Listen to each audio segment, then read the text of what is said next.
Bismillahirrahmanirrahim. Assalamualaikum warahmatullahi wabarakatuh. Waalaikumsalam warahmatullahi wabarakatuh. Alhamdulillahirabbil alamin alladzi anzalal Qur'an hudan linnasi wa bayyinatin minal huda wal furqan. Ashhadu an la ilaha illallah wa ashhadu anna Muhammadan abduhu wa rasuluh. Allahumma salli wa sallim wa barik ala Sayyidina Muhammad wa ala alihi wa sahbihi wa barik wa sallim, amma ba'd. Qala Allah ta'ala fil Qur'anil Karim, Bismillahirrahmanirrahim.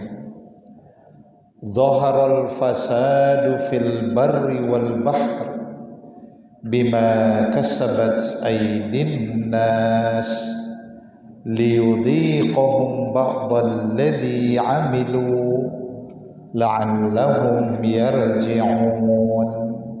Shadaqallahul azim. Telah nampak berbagai kerusakan, kehancuran di bumi ini adalah diakibatkan ulah tangan manusia. Mereka telah melakukan pengerusakan, bahkan eksploitasi bumi secara berlebihan. Dan kami tidak akan membiarkan mereka melakukan keserakahan terhadap bumi. Kami akan tunjukkan dan rasakan sebagian dari akibat tangan-tangan manusia yang tidak bertanggung jawab, supaya mereka sadar dan kembali ke jalan yang benar. Maha benar Allah dengan segala firman-Nya. Al-Quran surah Ar-Rum ayat 41. Yang saya hormati Bapak dan Ibu as-shaimin was-shaimat rahimakumullah. Alhamdulillah, perjalanan waktu yang begitu cepat dan tiada terasa. Hari ini kita sudah berada di hari ke-15, atau mungkin ada yang 16. Pak RJ 15 apa 16 Pak? 15 ya? 16? 14 ya hari ini? Oh iya. Sesuai dengan keputusan dari Kementerian Agama beberapa waktu lalu. Pada siang hari ini kita akan membahas satu kajian.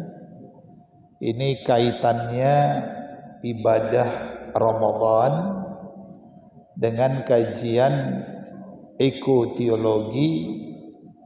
Kita membangun kesadaran untuk menjaga dan merawat bumi. Nah, ini kita kaitkan apa sebenarnya kaitan ibadah Ramadan dengan menjaga amanah bumi. Dalam bahasa ilmiah sekarang disebut dengan ekoteologi, kesadaran alam sebagai amanah Tuhan. Dan hari ini yang harus kita bangun itu adalah hubbul bi'ah. Bagaimana kita mencintai lingkungan, alam semesta, jagat raya yang merupakan amanah. Jadi kalau yang disebut amanah itu akan diminta pertanggungjawaban. Saya sering katakan menjaga amanah ini berat Pak, lebih berat dari menjaga aminah. Nah, kira-kira begitu katanya. Al-amanah tajlibur rizqa wal khiyanah tajlibul faqra. Orang yang menjaga amanah dia selamat. Allah akan membuka pintu-pintu rezeki. Tapi orang yang berkhianat itu rezekinya akan dibatasi Allah. karena dia telah melakukan pengkhianatan. Ini kalau kita ngaji jam 1:30 Pak, ini jam yang agak rawan Pak ya. Tapi mudah-mudahan Bapak sudah duduk pada posisi yang cukup strategis, saya lihat. Maksudnya ada sandaran Pak. Nah, ini strategis sekali. Dan memang ada satu riwayat, ini perlu saya sampaikan, di antara yang dianjurkan bagi orang berpuasa, dianjurkan Pak, bahkan ini membuat puasa itu segar, tidak melewatkan tidur siang Pak, walaupun sebentar. Dan ternyata tidur yang dianjurkan adalah tidur ba'da zuhur. Ya ini sekarang Pak. Nah, jadi kalau ada yang memanfaatkan fasilitas di sini, saya pikir tidak salah juga. Cuman di riwayat yang lain, tidur yang dibenci Allah tidur saat pengajian Pak. Nah, ini dilema. Di satu sisi ini tidur yang dianjurkan, tapi di sisi lain tidur yang terlarang. Nah, jadi gimana ini? Mudah-mudahan dapat dua-duanya. Tidurnya dapat, ilmunya dapat. Tapi gimana sambil tidur belajar ya? Baik, mari kita gunakan waktu yang terbatas dan suasana ini untuk bisa mengkaji sedikit tentang amanah bumi. Ini perlu kita bahas mengingat salah satu yang terjadi pada hari ini krisis bumi Pak. Sumber daya alam yang semakin menipis karena keserakahan manusia dan pengerusakan alam yang melampaui batas. Kita sadar atau tidak, dalam Al-Quran ternyata alam semesta ini, langit, bumi dan isinya, ternyata semua itu bertasbih kepada Allah. Dasarnya surah Bani Israel ayat 44. Tusabbihu lahus samawatus sab'u wal ardu wa man fihinna wa im min syai'in illa yusabbihu bihamdih walakin la tafqahuna tasbihahum. Langit dan lapisan-lapisannya, bumi dan lapisan-lapisan ke dalamnya, semua itu bertasbih kepada Allah. Hanya manusia yang tidak tahu bagaimana semesta bertasbih. Para ulama sufi mengatakan, maaf, kenapa terjadi bencana alam? Ya, seperti yang terjadi di November lalu, terus sampai banyak tempat mengalami dampak bencana di Sumatera Barat, Sumatera Utara, di Sibolga, di Sedempuan, Medan, di beberapa kecamatan, bahkan masjid-masjid juga ada yang terendam. Tapi kalau masjid ini kayaknya aman ya Pak, karena tinggi dia. Rumah-rumah penduduk Pak, kita lihat ke Besitang, kita lihat ke Tamiang misalnya, Aceh, dan sampai hari ini dampak itu masih terasa. Apa kata para ulama sufi? Bencana alam terjadi karena manusia mengganggu, mengusik alam yang sedang bertasbih. Diganggu Pak, alam yang bertasbih. Sehingga alam pun hari ini enggan bersahabat dengan kita. Dan kita harus bertanya kepada rumput yang bergoyang.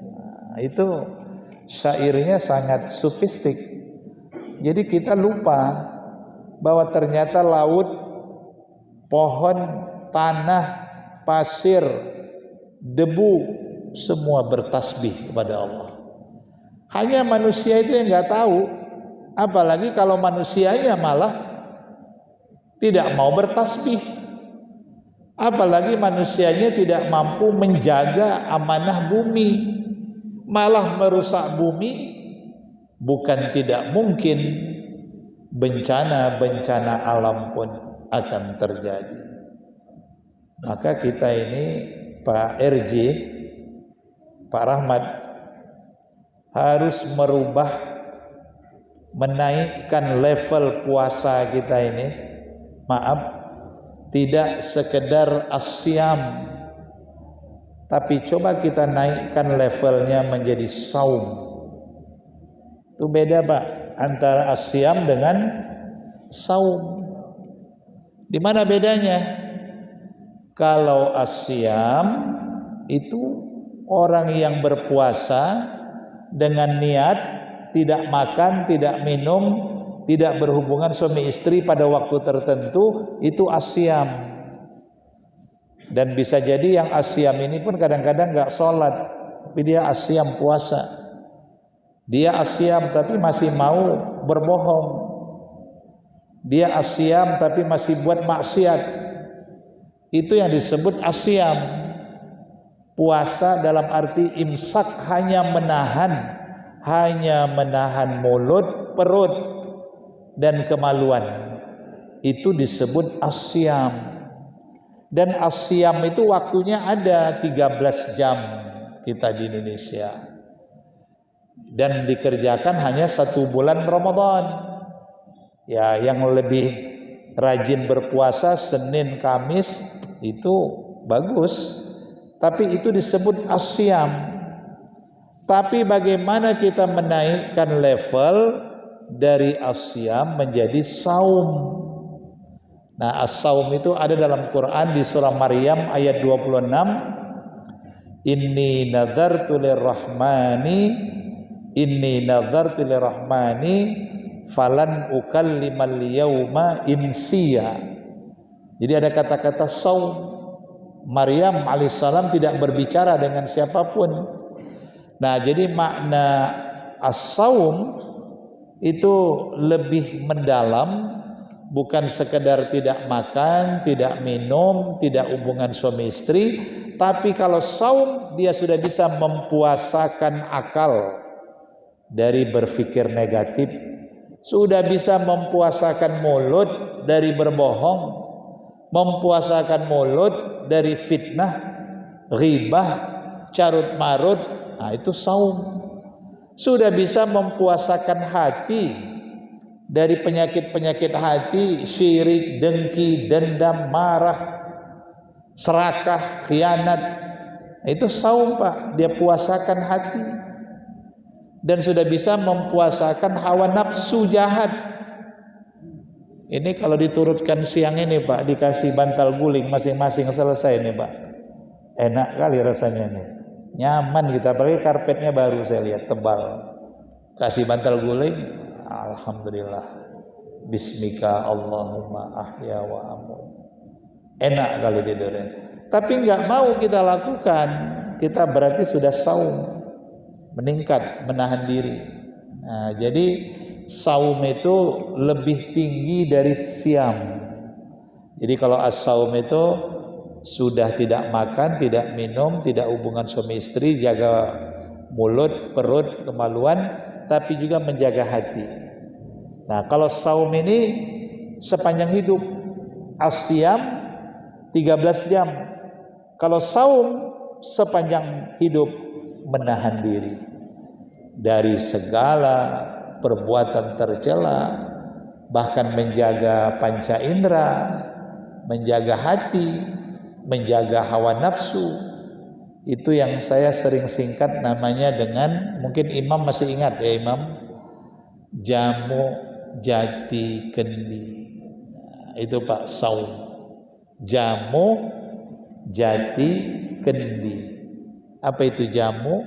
Jaga mulut, nah, tidak bicara sembarangan, tidak juga makan dari sumber rezeki yang tidak halal, tidak mau makan berlebihan.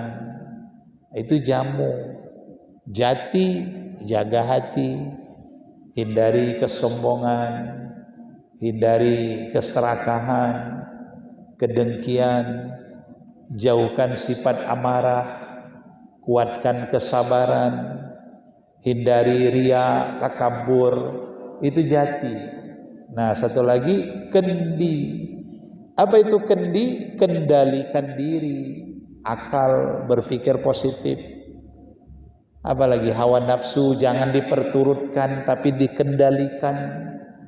Jadi kalau kita sudah bisa mengamalkan jamu, jati, kendi, ini sudah saum. Nah, termasuk menjaga bumi. Maka puasa Ramadan ini sebenarnya kita diajarkan Allah hidup menjaga amanah, terutama amanah alam semesta ini. Kita sudah lihat dampak bencana alam yang sangat mengerikan. Itu kalau Bapak Ibu pergi ke Tamiang, lihat di sana bahkan mereka sulit air bersih, masjid banyak yang berlumpur, banyak orang kehilangan rumah. Itu luar biasa bencana alam. Makanya terjadinya bencana alam karena banyak juga manusia yang mengkhianati, bahkan mereka melakukan eksploitasi alam berlebihan. Kenapa? Keserakahan, mencari kekayaan-kekayaan bumi dengan cara menimbulkan dampak kerusakan. Ini perbuatan zalim yang sangat luar biasa. Maka dalam Al-Quran itu diajarkan, ini konsep ekoteologi. Pertama, kita harus sadar bahwa alam semesta ini adalah al-barokah. Yang kedua, alam semesta ini al-isyarah. Yang ketiga, alam ini mi'raj. Nah, inilah hakikat ekoteologi, inilah hakikat penciptaan alam yang telah Allah berikan kepada manusia sebagai khalifah menjaga bumi. Harus kita ingat 3 tujuan Allah menciptakan bumi. Pertama, bumi ini dan segala kekayaannya adalah sebagai al-barokah. Apa arti al-barokah? Sumber kebaikan, sumber kebermanfaatan, dan sumber kekayaan. Inilah bumi ini, Pak. Kekayaannya luar biasa ini. Bahkan Indonesia ada yang menyebut baldatun thayyibatun wa rabbun ghafur, nih kaya Indonesia. Kaya dengan tanam-tanamannya, bahkan belakangan kaya dengan sumber energi alam, bahkan minyak, gas, sampai kepada nikel, Pak. Itu bagaimana kita lihat di Papua dengan kekayaan pertambangan nikel.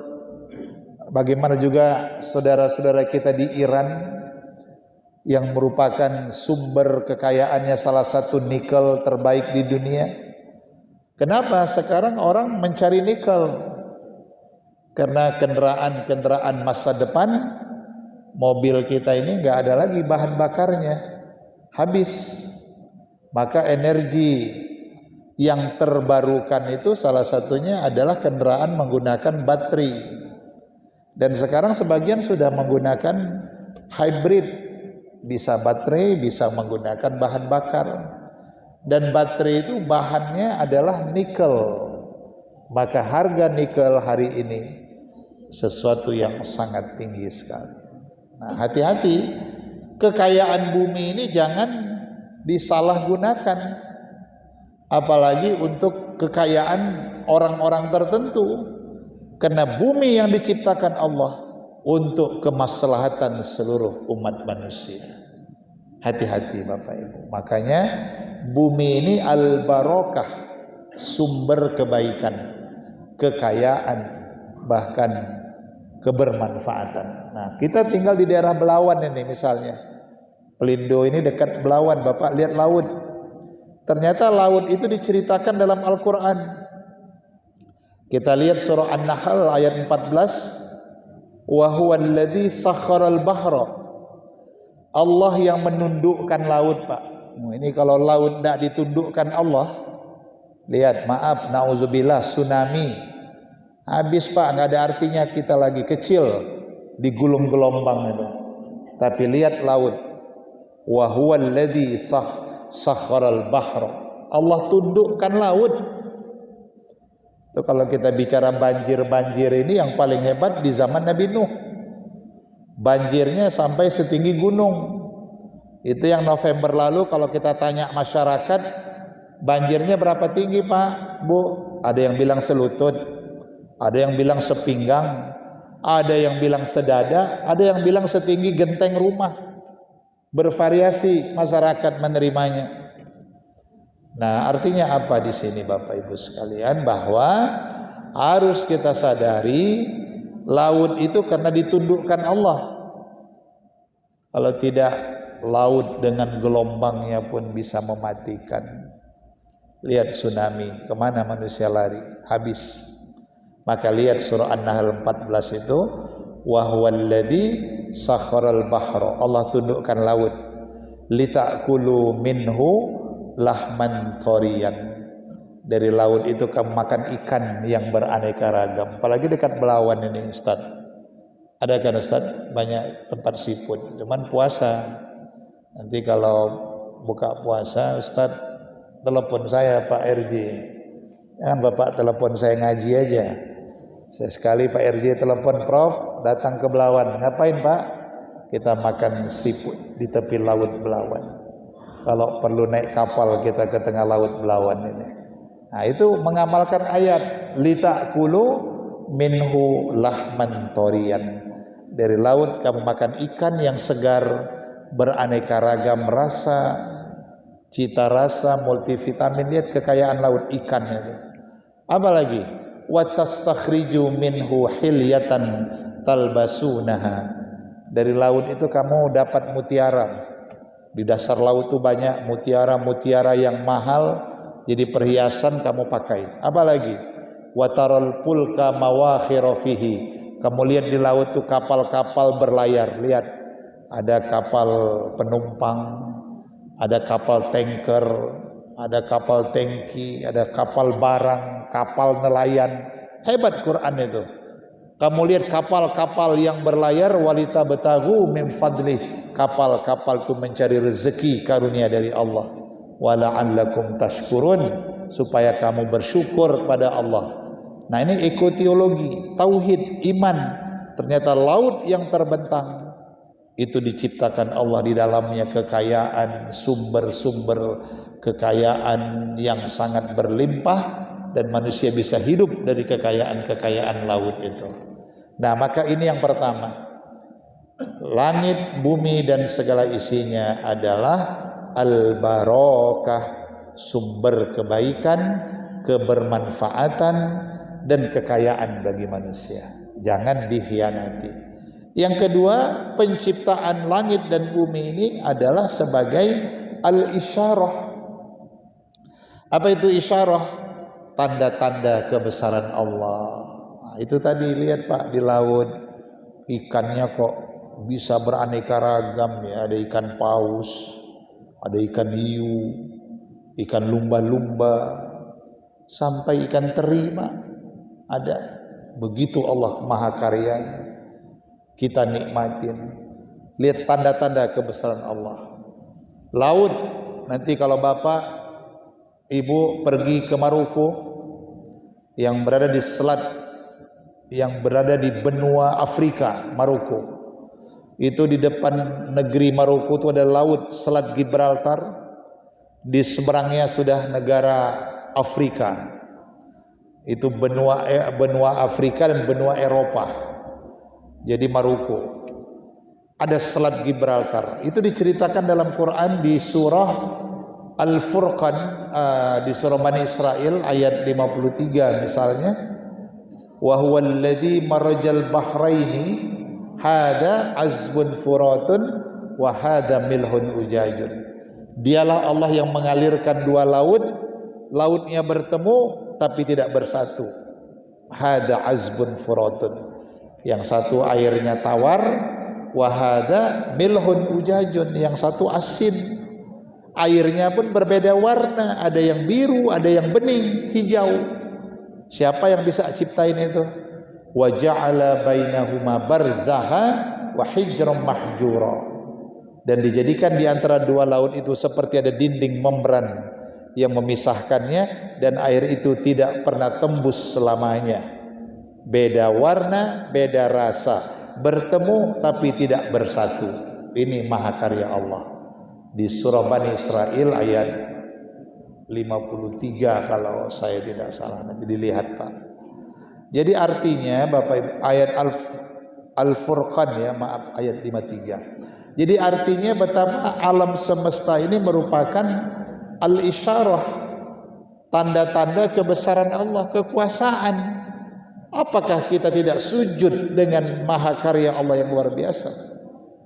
Nah, satu lagi, alam semesta ini juga merupakan mi'raj, tangga menuju Allah. Kita akan tinggalkan bumi, masuk ke perut bumi, kembali kepada Sang Pencipta bumi. Jadi kalau kita menyadari konsep bumi sebagai amanah, pasti kita tidak akan berbuat kerusakan, Pak. Tidak berani berbuat maksiat di atas bumi. Kenapa? Bumi bertasbih, Pak. Tanah, angin, awan, semuanya bertasbih pada Allah. Jadi kalau manusia berbuat jahat di atas bumi, itu Allah murka, alam semesta pun murka. Nah, maka puasa ini tidak cukup sekedar asyam, as-saum. Maka kalau sudah sampai pada tingkat saum, kita akan menjaga bumi. Nggak berani kita lagi melakukan pengerusakan. Kita harus as-saum, maknanya apa? Menahan diri dari perbuatan tercela, pengkhianatan dan sebagainya.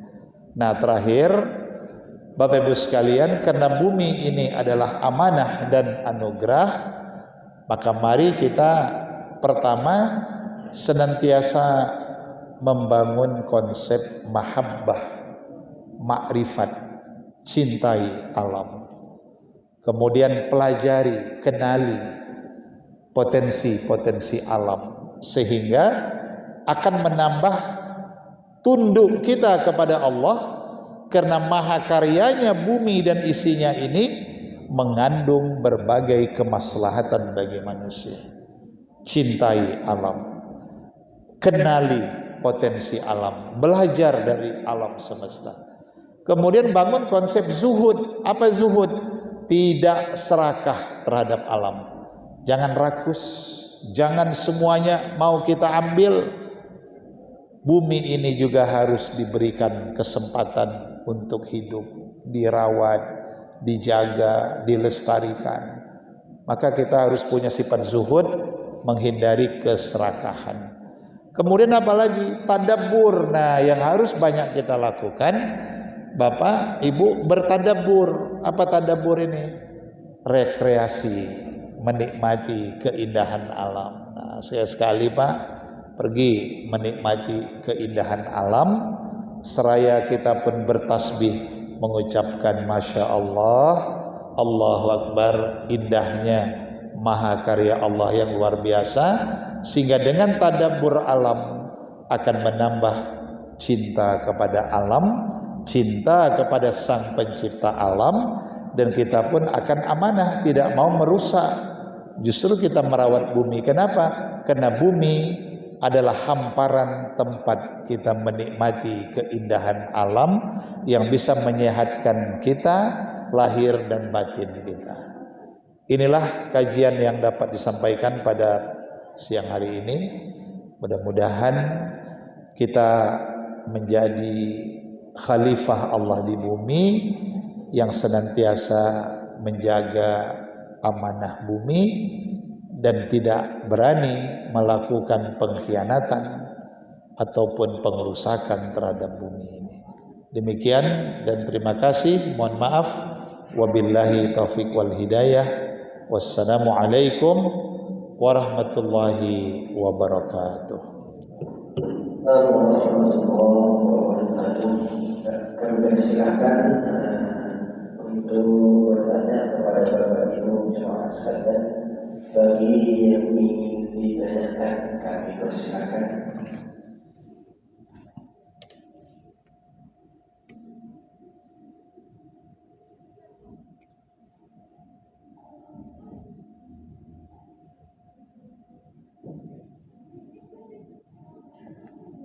Assalamualaikum warahmatullahi wabarakatuh. Terkait dengan tema ekobiologi menjaga amanah bumi,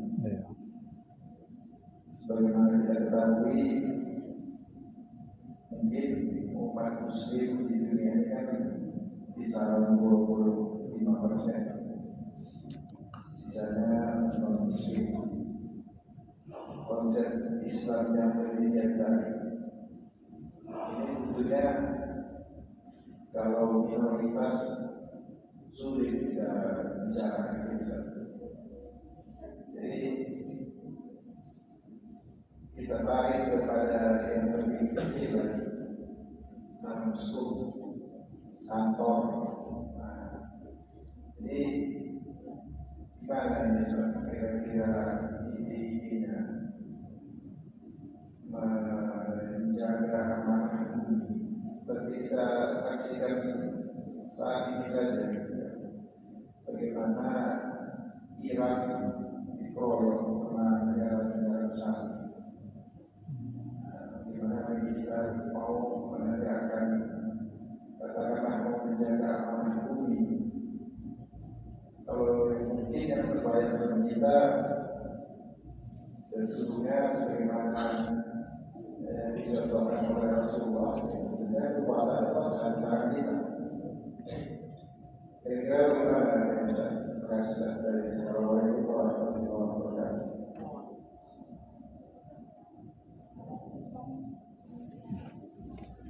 Baik, terima kasih. Saya coba tanggapin. Bagus dan menarik yang tadi sudah dipertanyakan. Pertama, dalam ruang lingkup yang lebih kecil lah kita katakan di perusahaan ya, di instansi, apa yang bisa kita lakukan dengan konsep ekoteologi. Nah, jadi sekarang ini sangat banyak program-program yang bisa dilakukan terkait ekoteologi. Misalnya kalau kami di perguruan tinggi itu namanya program Green Campus ataupun menanam 1.000.000 pohon. Nah, itu yang dikembangkan. Jadi kita ini menghijaukan kembali bumi. Maka bahkan sekarang ini sudah menjadi sebuah kewajiban di setiap lembaga, institusi negara harus hijau, Pak. Nah, itu yang paling mendasar ya, paling tidak kita mulai dari rumah kita dan juga di mana kita bekerja itu sekarang digalakkan. Kami misalnya nih Pak di UIN ya, ada 5.000 lebih anak-anak KKN misalnya, mereka ke desa-desa, itu kami minta mereka masing-masing membawa pohon, apakah pohon matoa yang jangka panjang ya ataupun lain-lain. Anak-anak ini di mana dia melakukan KKN sambil menanam pohon. Nah, ini upaya-upaya kita lah, termasuk di kantor ya. Bagaimana kantor itu tidak gersang Pak RJ ya. Misalnya di tempat parkir ditanam pohon-pohon Pak. Nanti kalau Pak RJ perlu mau tahu, sampaikan Pak, kami punya pusat studi lingkungan. Kami berusaha bahkan bisa memberikan tanaman kalau diperlukan, bisa ditanam di instansi. Kami pernah lakukan itu di lembaga pemasyarakatan yang gersang, kita bawa para napi nanam bunga sehingga tanaman-tanaman itu produktif. Nah, itu dalam bentuk yang kecil Pak. Jadi kita mulai dari diri kita tidak buang sampah sembarangan. Dan Pak RJ kalau ada yang ahli hisab, apa ahli hisab Pak? Majelis Suro, majelis suka rokok, tak boleh merokok di sembarang tempat Pak. Ada ruang khusus, saya nggak tahu di sini di Pelindo Ya, apakah ada ruang khusus bagi mereka yang perokok? Nah, itu bagian ekoteologi. Jadi ekoteologi itu membangun kesadaran lingkungan termasuk menjaga kebersihan. Baik itu di ruang kantor, bahkan juga di masjid kita ini. Itu kalau nanti Pak RJ pergi ke Sipiro, Bapak coba sholat di masjid Syahrun Nur. Nah, Bapak tadi yang bertanya, pernah Bapak sholat di sana, Pak? Sipiro. Itu yang dibangun oleh Pemkab Sedempuan. Bukan Tapsel ya, Tapanuli di selatan itu. Itu di area kantor itu bangun masjidnya keren, Pak. Nanti imam udah pernah ke sana? Udah? Sholat di situ? Oh, memang orang sana ya, berarti Ahlul Bait nih. Ahlul Bait memang orang dari sana dia. Cuman saya pesan Pak Imam kalau ke sana lagi bawakan salak sibakuah. Saya beli Pak Imam ya, jangan repot Bapak, takut saya transfer aja. Salak terenak sedunia Pak, sibakuah dari Tapsel. Saya kalau diundang Bupati Tapsel itu dihadiahkan Pak RJ salak sibakuah kualitas ekspor Pak. Salaknya itu bijinya tak bersatu dengan daging salaknya, crispy Pak. Ini sedang puasa cerita salak agak terasa juga ya. Jadi kalau cerita tadi ikan bakar mungkin lebih terasa Pak, atau kambing guling siang-siang. Nah jadi di Masjid Syahrun Nur Pak, di kampungnya Imam, itu menarik Pak. Areanya itu ditanami tanaman hijau, indah sekali. Saya punya satu konten video di area itu. Tanamannya hijau seperti di Masjid Grand Mesku di Turki. Nah, itu tanamannya cantik sekali. Dan masjidnya Pak, Masya Allah, toiletnya ya, terutama jadinya kalau kita mau lihat ekoteologi, lihatlah satu tempat itu Pak, lihatlah toilet. Toilet itu mewakili Pak. Jadi kalau ruang kantor, toiletnya aja udah lengket, licin. Nah ini pengamalan ekoteologinya belum. Itu di Syahrun Nur itu, bayangkan di dalam toilet ada hutan Pak. Tanya sama imam. Di dalam toilet hutan hidup, tanaman hidup dia, sehingga mengeluarkan udara yang fresh. Jadi nggak terasa jorok. Toiletnya bersih, ada tanam-tanaman. Nah itu ekoteologi. Jadi kita kembali menghijaukan bumi. Jadi kalau tadi Bapak tanya dalam jangka pendek yang lebih kecil, kita mulai dari lingkungan kita. Baik, berikut tadi tentang ya konflik. Wah ini sudah bicara geopolitik tentunya, tapi tidak salah ya karena Bapak tanya. Jadi peperangan di kawasan Timur Tengah ini memang kerap terjadi ya, karena kita sadar atau tidak, banyak orang di luar Islam itu tidak akan pernah senang kepada Islam Pak. Mereka senang kalau umat Islam itu perang, bertikai. Itu provokasi pihak luar itu sangat tinggi sekali. Apalagi Iran ini kaya dengan nikel dan dia punya laut, tempat perdagangan bebas internasional itu Selat Hormuz di Iran. Itu kalau sempat nggak bisa jalan Pak, Indonesia pun hancur dampak ekonominya. Itu selat perdagangan internasional seluruh dunia melewati Selat Hormuz itu di Iran. Nah kita tentu merasa prihatin, dan kita prihatin, kita mau ikut perang pun kita nggak punya kekuasaan tadi.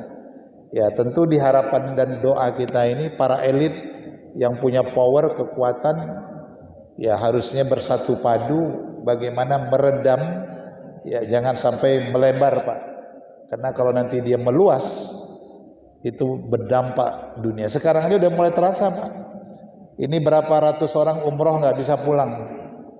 Mereka karena transit pesawatnya ke Dubai, ke Muscat, ke Oman, Bahrain, Qatar, Abu Dhabi, itu kan negara-negara transit. pesawat umroh, sementara sekarang ini rudal berterbangan, jamaah Indonesia juga tertahan. Nah ini dampaknya luas sekali nih. Nanti terkait lagi musim haji sudah dekat dan sebagainya. Ya kita berdoa ya mudah-mudahan yang benar Allah benarkan, Allah memenangkan yang benar, yang batil, yang zalim biar kalau kita nggak mampu biar Allah ngancurin. Yang pasti Allah nggak pernah diam Pak. Maka kita doa hari ini salah satu doa kunut nazilah itu kan ada Pak ya. Allahumma a'izzal Islam wal muslimin wa adil syirka wal musyrikin wa dammir a'da'aka a'da'ad-din, biar Allah hancurin. Kalau kita nggak sanggup, Allah yang hancurin. Dan di surah Ibrahim ayat 42, wala tahsabannallaha ghafilan amma ya'malu dhalimun innama yu'akhiruhum liyaumin tashkhasu fihi al-absar. Jangan kamu kira Allah lengah membiarkan kezaliman, kejahatan di bumi. Jangan kamu kira dibiarin Allah. Tapi Allah menunggu hari yang tepat. Nanti kamu lihat mata-mata manusia terbelalak, kaget, terkejut, datang tentara-tentara Allah itu. Nah, jadi kita berdoa yang terbaik Pak. Semoga kaum muslimin diselamatkan Allah. Orang-orang yang buat zalim biarkan Allah menghancurkan dengan caranya. Baik, demikian tanggapan saya. Terima kasih. Ya, kami rasa cukup mohon doanya, berhubung waktu juga yang memisahkan. Astaghfirullahaladzim, astaghfirullah. Na'udzu billahi minasy syaithanir rajim. Bismillahirrahmanirrahim. Alhamdulillahirabbil alamin wassalatu wassalamu ala sayyidil mursalin wa ala alihi wa sahbihi ajmain. Rabbana ighfir lana dhunubana wa israfana fi amrina wasabbit aqdamana wansurna 'alal qaumil kafirin. Rabbana taqabbal minna salatana wa qiyamana wa siyamana wa du'aana wa qira'atana wa taubatana wa sa'iru a'malina bi barakati syahri Ramadan. Allahumma la taj'alna fitnatan lil ladzina kafaru waghfir lana dzunubana waghfir lana dzunubana bi rahmatika arhamar rahimin. Allahumma ja'al jam'ana hadha jam'an marhuma wa tafarruqana min ba'dihi tafarruqan ma'suma. Rabbana atina fid dunya hasanah wa fil akhirati hasanah wa qina adzaban nar. Wa sallallahu ala sayyidina Muhammad wa ala alihi wa sahbihi wasallam. Walhamdulillahi rabbil alamin. Taqabbalallahu minkum. Dan ucapkan terima kasih kepada Prof. yang telah memberikan belajarnya kepada kita bersama. Mudah-mudahan apa yang disampaikan dalam kajian kita dapat amalkan dan kita termasuk orang-orang yang menjaga agama di muka bumi Allah ini untuk kebaikan bersama. Untuk tentu kajian kita ini adalah kafaratul majlis. Subhanallahumma wa bihamdika asyhadu an la ilaha illa anta astaghfiruka wa atubu ilaik. Assalamualaikum warahmatullahi wabarakatuh. Assalamualaikum warahmatullahi wabarakatuh.